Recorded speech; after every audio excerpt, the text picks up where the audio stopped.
About 23 years ago, a very sad story happened.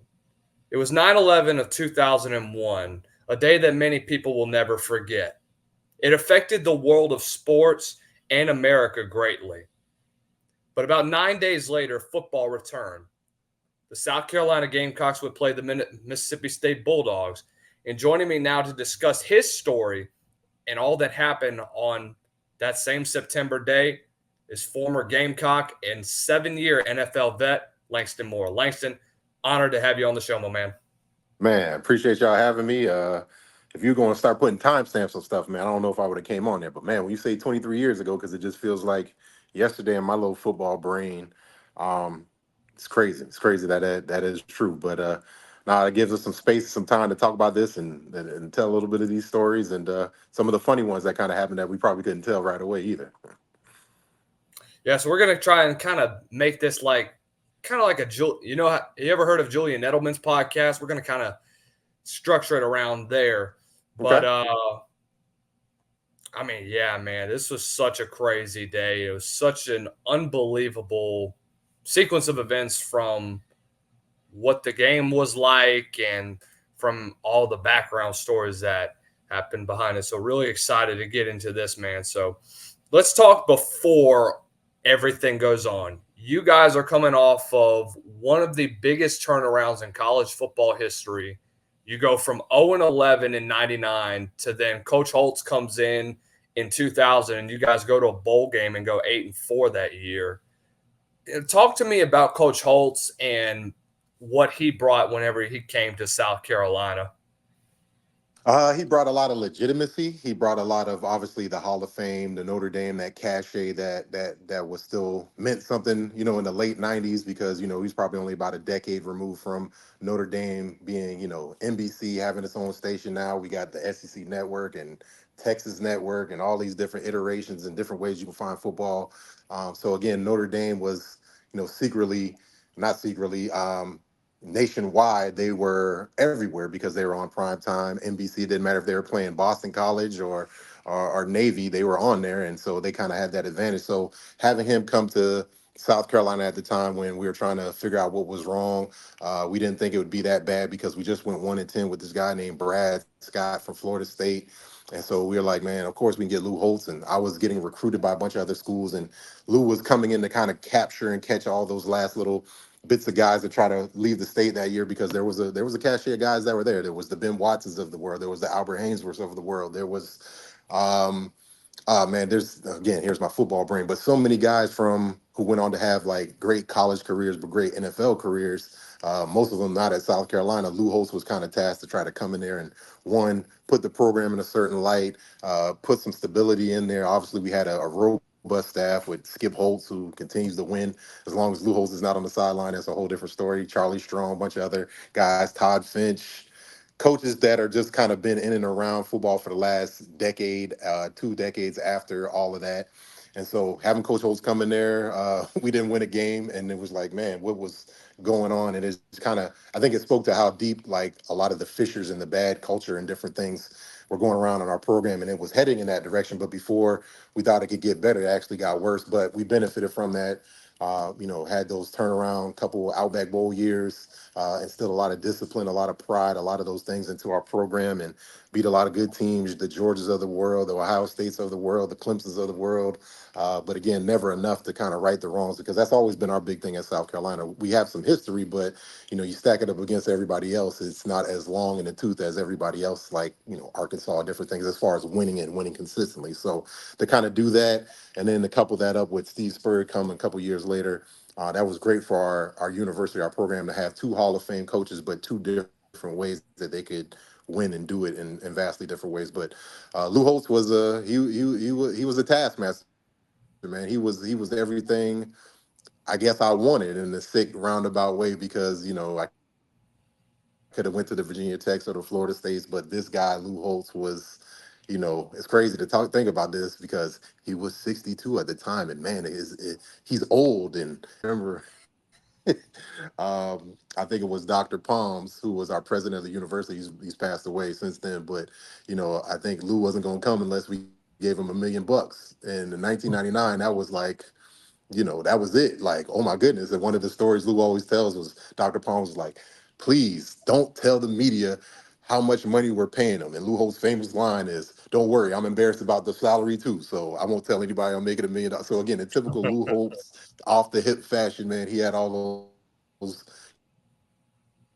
great deals. But as a young player, you hated Lou Holtz because he was a disciplinarian. He was a taskmaster. He was, your yeses had to be your yeses and your no's had to be your no's. But in a crazy roundabout way, like he gave us all and everybody who has played for them, because I've met guys from Arkansas, Notre Dame, whatever, and we all kind of have that similar kind of like the Marines, this mantra for life of trust, care, commitment. And that's pretty much what I've run my life on. A lot of these folks who have been successful have run their life on. And that's all because of Lou Holtz. It wasn't the X's and O's. It was a lot about the mental training, the mindset, the culture, a lot of the stuff that we talk about this day. He might have been kind of an old fire and brimstone, or we used to call it like kind of the velvet hammer type deal, where, one deal with the hammer, he'll rub you with the velvet side, and he'll bang you with that hammer side too if he gets an opportunity to. So it was a very it's something you don't think you would get so much out of being such a young kid at a young age. But how lucky was I to go through that experience and have that, even though, lost a whole bunch of games, probably only guy in the history of football to lose every game in college, every game in the NFL, because I was on that 2008 Detroit team that went 0-16. So maybe it's just me. Maybe I'm the unlucky guy. But now Lou was phenomenal, and he put our program in a nice little light, but also gave us an opportunity to try to get somebody like a Steve Spurrier, because I don't think that happens unless Lou Holtz is there first. I think there's something having two back-to-back Hall of Fame coaches in the same city where y'all were at, and knowing the turnaround that y'all had from Brad Scott and going into the Lou Holtz era.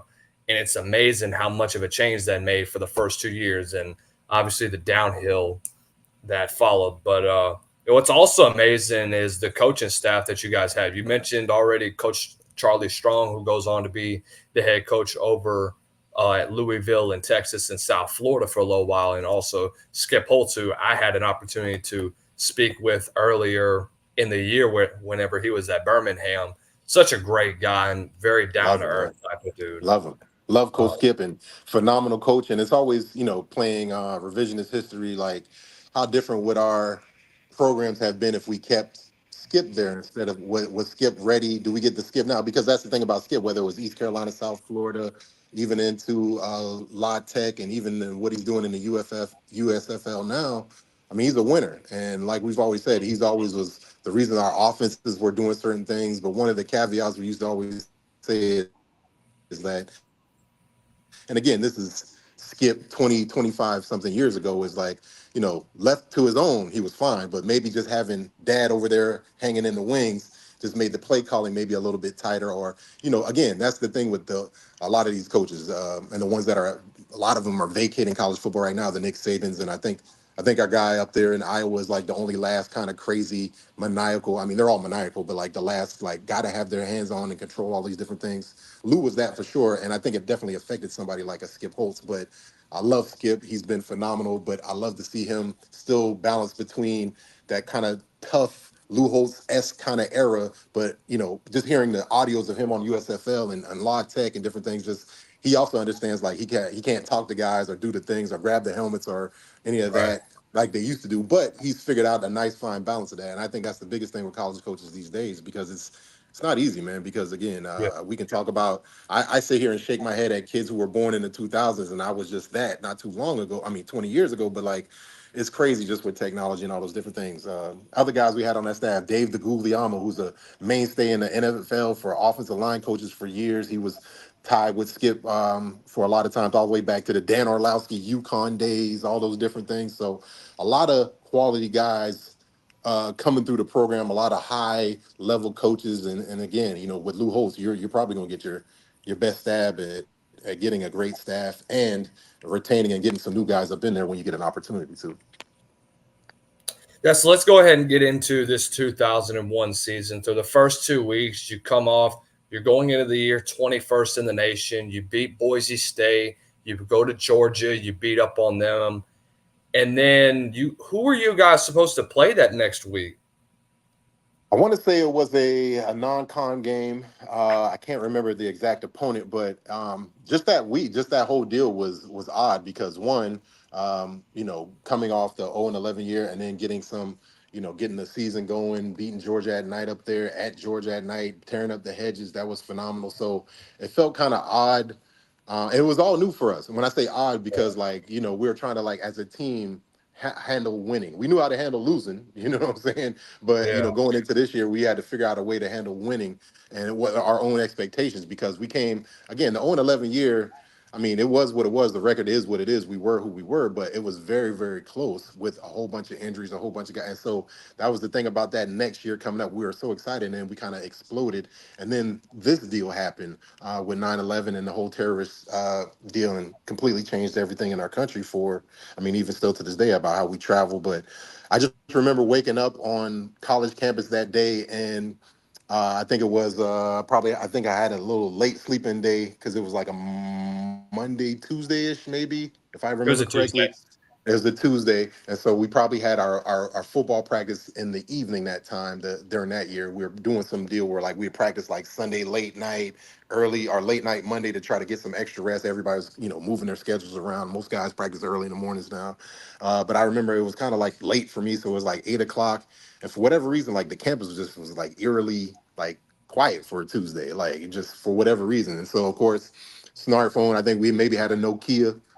Maybe it wasn't exactly a Those flip phone. It bricks. was yeah, but it was you weren't getting news alerts like that because it was free after call me after 7 o'clock. Usually at that time, you just had your phone for a watch at the time. You were a Yeah, crazy person if you were texting during daylight hours or calling anybody during the daylight hours, non-emergency. But yeah. so it Because finally whenever like you called, you got charged for it, didn't you? yeah, for sure, man. It's crazy. I got to talk to you like you don't remember this, but this was the thing. Like you would always try to get the phone plan where it's like, man, they start at 7. T-Mobile starts at 6. Nah, Alltel Cellular, which used to be an Alltel Cellular bowl game. I don't think that exists anymore. They used to start at early, so you would be like competing to see who would get the earlier free nights and weekends type deal. But that's a whole aside. Got on campus, it was eerily similar, and just started seeing the news streaming across, and of course the pictures of the plane, and then I think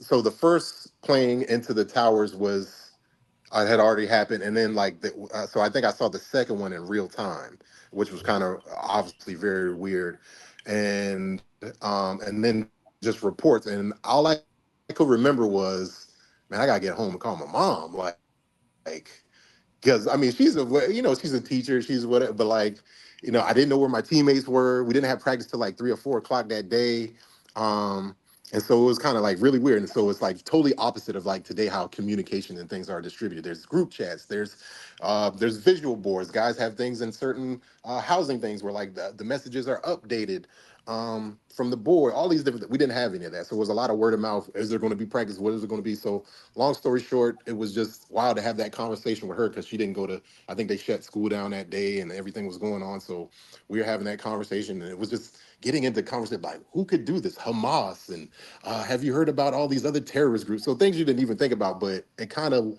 was that delineation for me of like this is my you know moment of every generation has something like that, whether it's the Gulf War or whether it's Vietnam or whatever. Not to say I went off to the draft, but like it felt like, oh, I need to be aware of these things. I'm too grown and too adult to, and it's going to affect me because again, planes, like what's going on with that. So we went over there. I think we had the actual meetings, and we were trying to figure out one, if we were actually going to practice, where we going to play, what was going on. And so for the rest of that week, I think we actually just kind of like practiced and treated it like a bye week because nobody thought we were going to be playing at that time. So travel, of course, not getting on a bus to go all the way down to Mississippi if we can avoid it. But it was very weird to be out on the practice field, especially being in Columbia. If you know Columbia, there's a lot of Air Force bases. There's Sumter Air Force Base, there's Fort Jackson, and there was barely any cars on the road, but nothing in the sky, and it was just so eerie just to look in the sky and not see, because usually it's bombers and all type of stuff all the time in Colombia. And so, treating that and trying to figure out some way, and this is where Lou Holtz has his magic where, a lot of folks might have been distracted, a lot of players were distracted, I'm sure.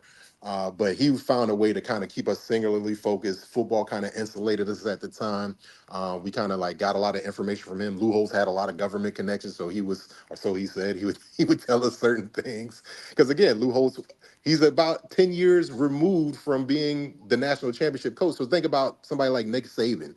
Nick Saban probably still to this day can call a president, certain whatever, and get a lot of information that certain people won't be privy to. And Lou Holtz, I think, had that kind of cachet at the time. So it was just really interesting to hear that. And then, we got to the point where it's like, okay, we're not playing this weekend, but let's get ready to go play this Thursday night game.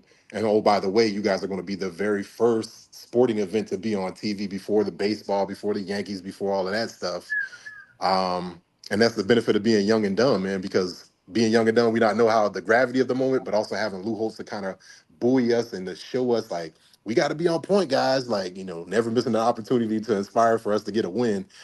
He figured out because super talented Jackie Sherrill team at that time. Deal defense, offense. They had some running back guys. There were two guys I remember coming out and recruiting those. I mean, just monsters, and we figure out ways to do just enough to get that win that night. Yeah, I mean, the build up to that game obviously was unbelievable. And I just look, you guys were supposed to play Bowling Green Yeah. that next Saturday, but going into that Thursday night game, obviously you guys know first sporting event to happen after the attacks, and that build up to that game, you guys didn't get there till 12. If I stay in Starkville, correct? Memory's a little hazy, but it feels like everything was off because of the travel. Even though we chartered Yeah, our own deal and we had because a yeah, smaller y'all had the airport. bus breakdown earlier, and then you Yeah. guys fly in on plane. What was that like? Yeah, it was weird because even though we chartered and the familiarity, a lot of times it's the same group and attendants and pilots throughout the whole year when you charter for those planes. So we hadn't taken a plane trip yet. We took a bus ride to Georgia. So getting on the plane was very eerie, very scary, very again, we all know each other, but we don't know which way is up because of obviously everything that just happened. So a lot of guys were just a lot of silence on the plane. And again, when we travel as a Lou Holtz team, for the most part, we're suited and booted. Everybody's got their facial hair right, sitting in certain things, not being too loud, no headphones on in public. I mean, all the stuff you're looking at me like, man, this is crazy. But that was kind of like the lay of the land. That was par for the course during that time. But it was even more quiet because I mean, I just think it was a whole group of guys who were just like, okay, what's going on? And that was the wild thing about, even though we were a bunch of days removed, folks had been talking about travel. We were going to be the actual first ones. But again, in hindsight, you don't think about how important that was and how important sports is, because in this country, I mean, obviously to the George Bush throwing out the first pitch is like that. You try to do sports, you try to have sports to have some normalcy, to have some type of, what I'm saying, get us back to our even equilibrium. And even though with all these things happen, the building smoldering in the background of the Yankees game, like, that was the big thing we really took pride in, is going down there and, one, putting out our product, not having to be a national champion or anything, but we've had some confidence. We won some games, and this was another important game. And that was another point that Lou Holtz wanted to make. It was like, I mean, we still have to pick up the pieces and move forward for those that who can't do that. And so, us going out there and not playing our best is going to be, because we'll be talking about this forever, as we are doing right now. So, just a very, very eerie flying on the plane. It's not a too crazy plane ride, but just the whole deal landing. Probably when we landed, I'm not sure. I'm sure probably everybody clapped or something like that, because not that we had any problems, but it was just wow, we did it. And definitely, I want to say, I always get this game confused with the Arkansas game. That there was, I don't know if you've ever been on a plane when they're about to land it and they pull it right back up right into the last second and don't tell anybody. I think that was that trip as well on the way back home, which was kind of wild too with that. Wow. So a little crazy. We're joined with Langston Moore, former 7-year NFL vet and former Gamecock alum. We're going to go to This Day in History, presented by our good friends over at SeatGeek.com. Download the SeatGeek app on your Android or mobile device, or go to SeatGeek.com and use code SECU for $20 off of your first purchase. On this day, and it's also a pretty crazy moment, George Bush announced the War on Terror. So not only are you guys playing the very first game that's ever been played following the attacks, the war on terror is also announced. So I'm sure there was a lot of, I know this is the age before social media, but if Twitter was around during that, I'm sure that there would have been an explosion. The site would have probably crashed just knowing that these two events would have been happening. So did you guys ever hear anything about that? Was that before the game that was announced, or was that after?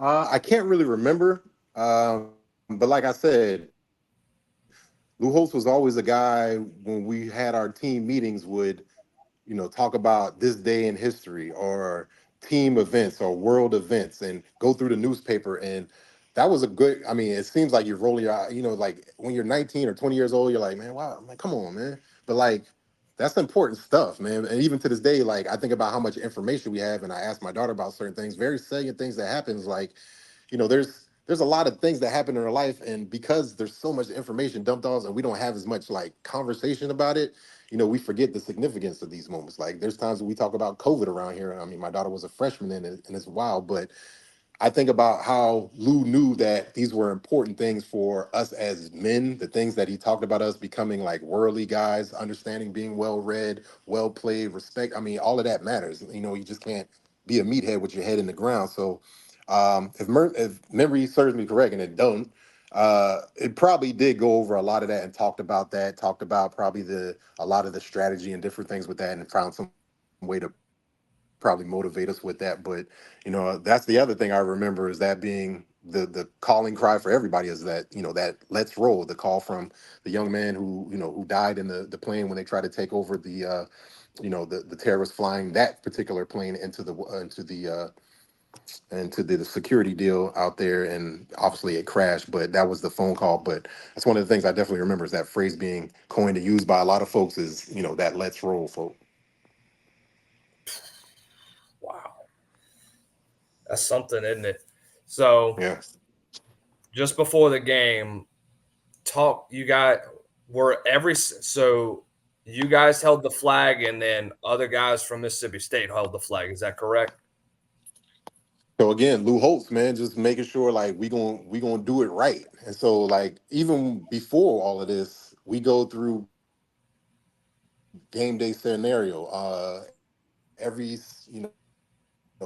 I'm sure it was every program that he was at. It's like how we stand for the Pledge of Allegiance before the game. How is it if we come out of the tunnel and they've already done the Pledge of Allegiance and we talk about all this stuff? Because you never know when it's going to matter, and it mattered on that day because we went through like all of that, holding a flag, making sure it wasn't going to touch the ground. I mean, just all the stuff, not just making it kind of a him hole. Oh yeah, we're going to do this before the kick. Like he knew it was important, and for us to give it that respect, but also to hone back into zero and get back out there and try to beat Mississippi State's ass. Because I mean, that's why we also here too. It's not to come out here and we want to give people a distraction. We want to distract ourselves, and that's the beauty of sports. Is the beauty of being able to do this myself, and a lot of personal things in my life is just having sports to distract myself from.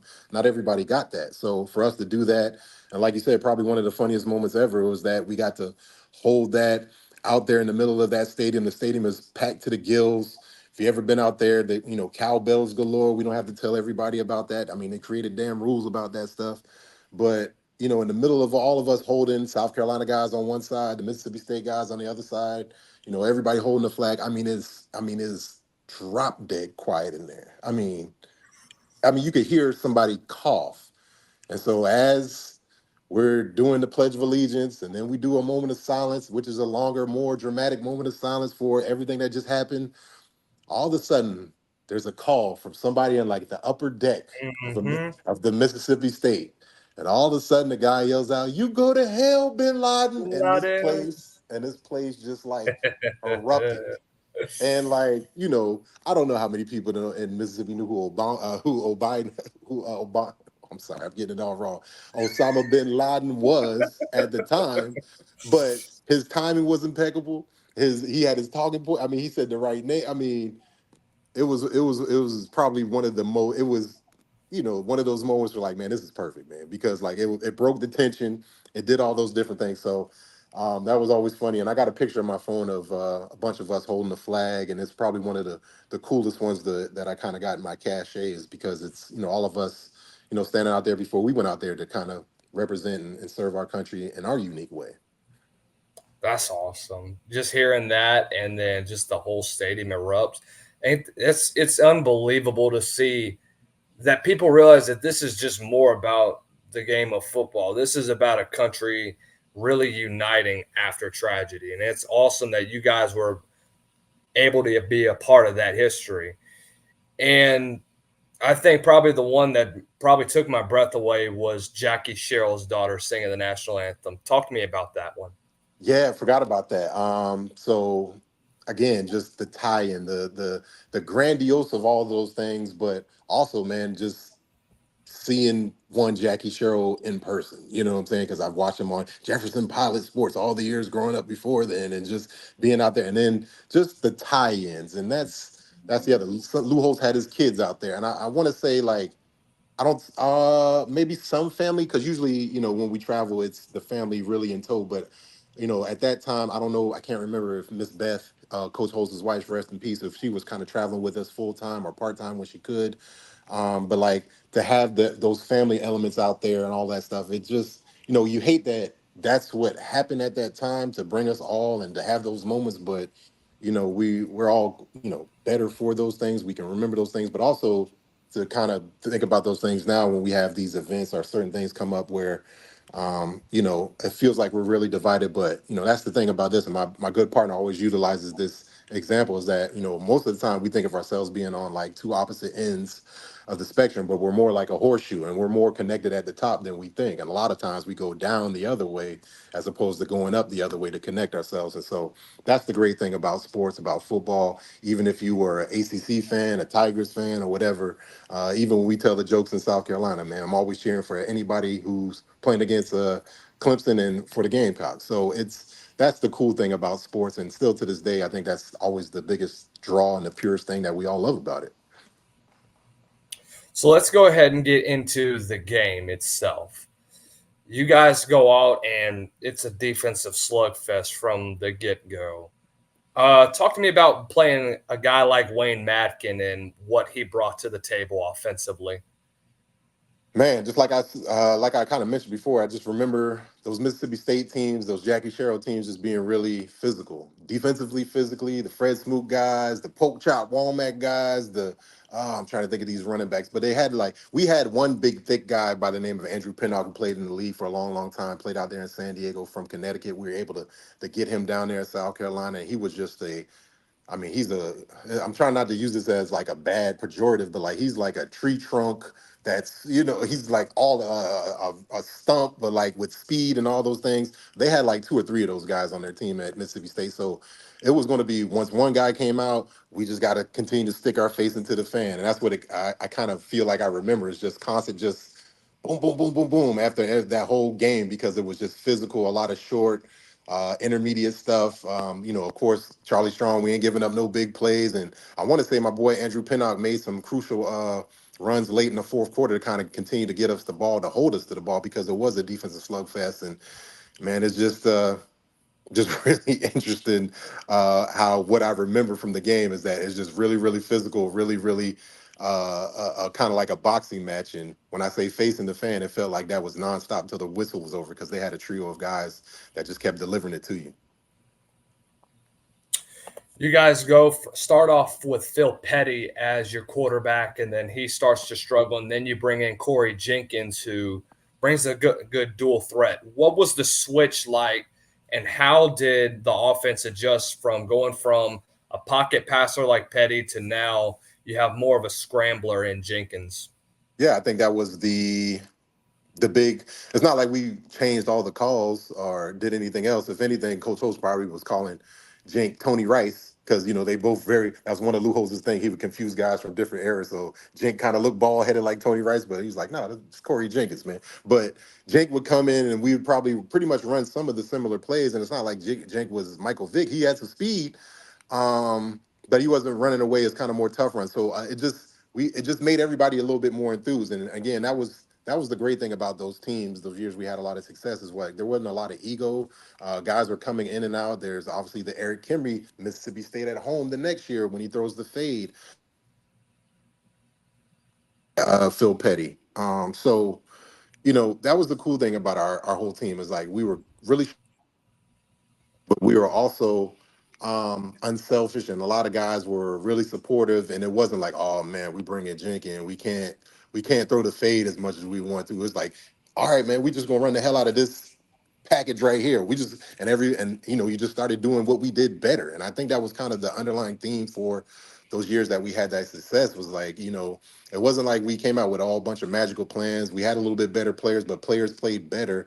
And that's the biggest thing I always say about Lou Holtz. He taught me how to win. I always thought football was about you just score one more point than the other guy, you win. No, there's seven laws to these things. There's turnovers, there's toughness, there's special teams. You got to pack your tackling. You got to win on third down, win on first down. Don't flinch. So again, I can still rattle these things off, and it's the same thing that made Charlie Strong successful. It's the same thing that made Skip Holtz successful, taking this game plan and really teaching us how to do that. And then you couple everybody's talent with it.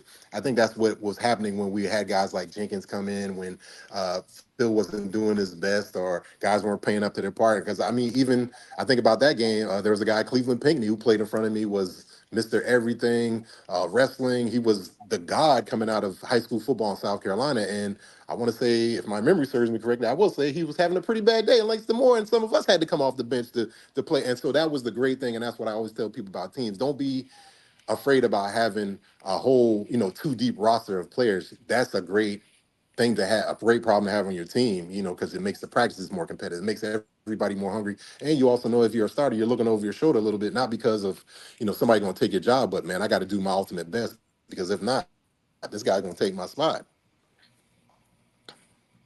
So, are you more of a three tech or are you a nose guy? So we played. It was only a few people playing that 3-3-5, and we started to be like the third or fourth folks in the nation doing that. But with that, and it's kind of funny because everybody's, oh, the 3-3-5 is it's a great way to use a hybrid defense. And so for me, I played a lot of zero technique, which means I couldn't be wrong as long as I didn't get into the lap of like our linebackers getting pushed back. But Right. if I took three of them, maybe that wasn't my fault. That's maybe the linebackers' fault because if I took three, even though I'm getting pushed back, you still can make a play. But you could always play in front of the block, play behind the block, use my speed, my quickness. But I love to get in the three technique. That was always one of my favorite deals. John Randall, Warren Sapp, always one of my favorite players. So to be able to kind of emulate my part of the game and put that in there and have little packages like that.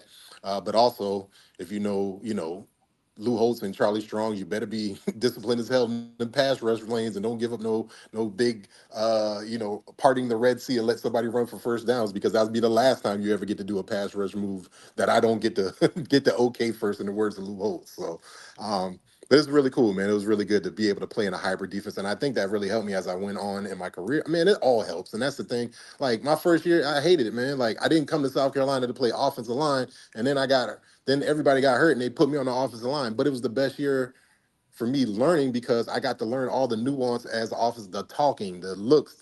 So when I got back on defense, I started to pick up on all these cues, and it made me a better player because I read, okay, that's a dummy call. I know what this means. I know what that means. Now everybody's smart with those things. And when I got into the NFL, Rod Marinelli used to give us tape of the TV copy so we could hear all of this stuff so we could use it to our advantage now. And it's great. It's phenomenal. And so I think it all helped me become the player that I eventually was able to fortunate enough to be. But man, it was cool to kind of be able to move around and be the athletic guy for a little bit in that defense. Did y'all ever have any Olay packages, if you know what I mean? Because like that's when I think if you're a nose, you probably take a false step and then shoot a B gap or shoot C and be that outside rush.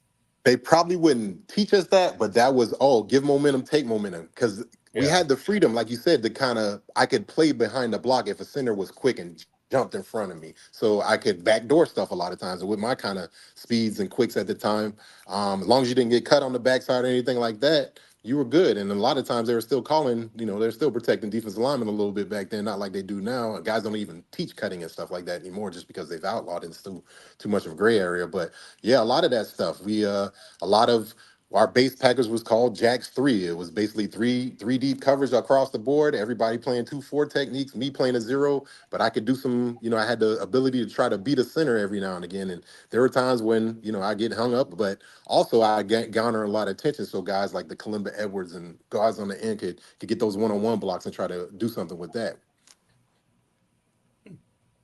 So going back to the game, it's weird going into Scott Field at the time. It's what it's called because there's no cowbells. Purses are only allowed.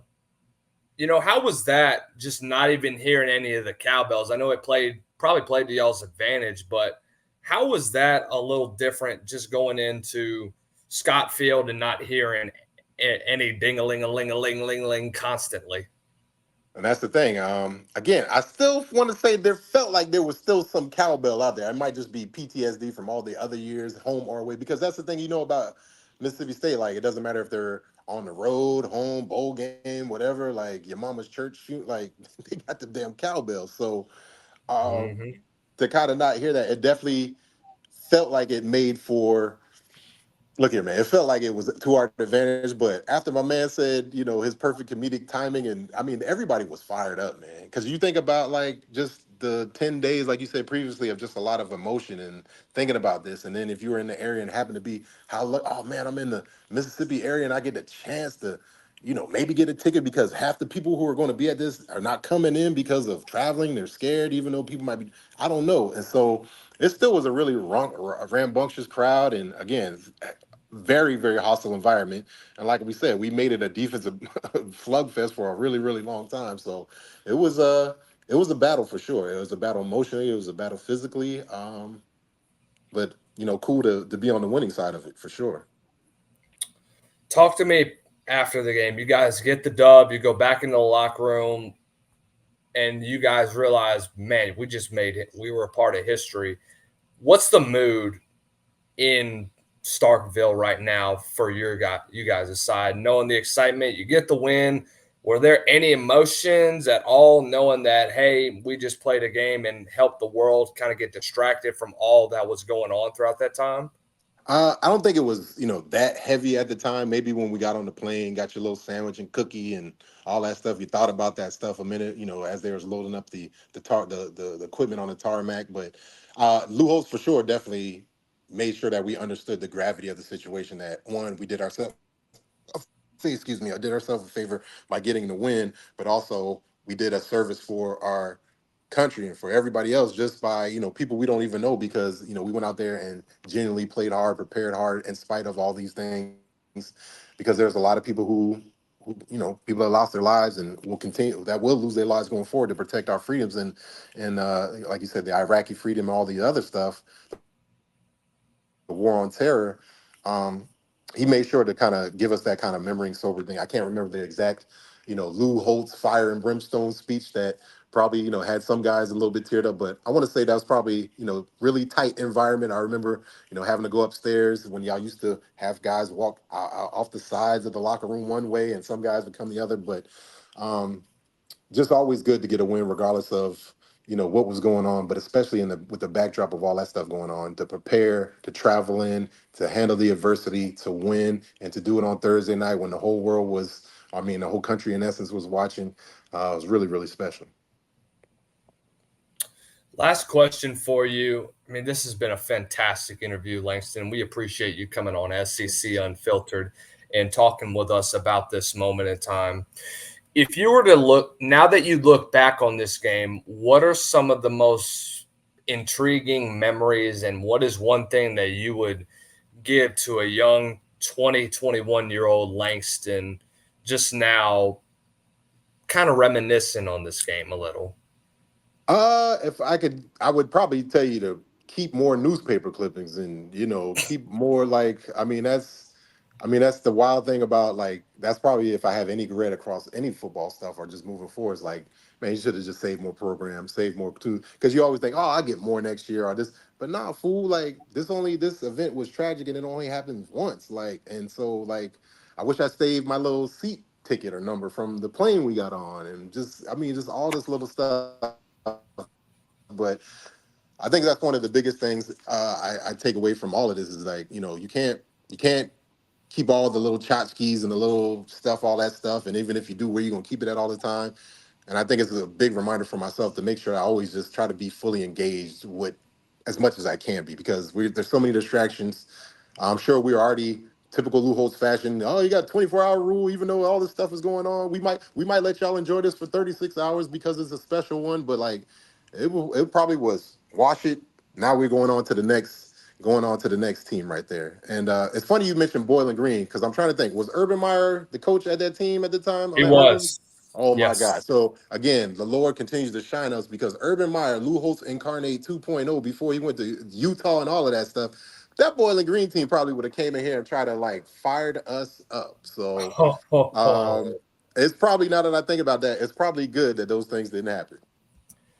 I mean, that was a damn good team too. You had Josh Harris, who was a young guy. He ends up having probably one of the best years that has ever had for a Bowling Green quarterback. Yeah, I'm right here with you. Yeah, man, it's, I mean, everywhere that Urban was, all the way, I mean, shoot. I mean, he's going to bring that spread, that power, that, again, we've always said, and at the time, I just remember, man, this Urban Meyer guy, he's going to take over for Notre Dame, and he never got the chance to, but man, it was, not that when you mentioned that, I was like, thank goodness we didn't have to play Urban Meyer at that point, because he would definitely have tried to spoil everything we had going on at that time, for sure. And he was young and maniacal, so he probably wasn't getting no sleep during the week.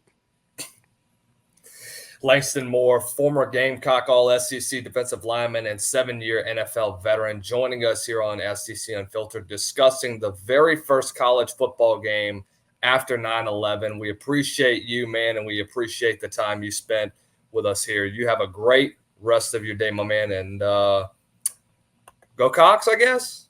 Absolutely, man. Go Cox.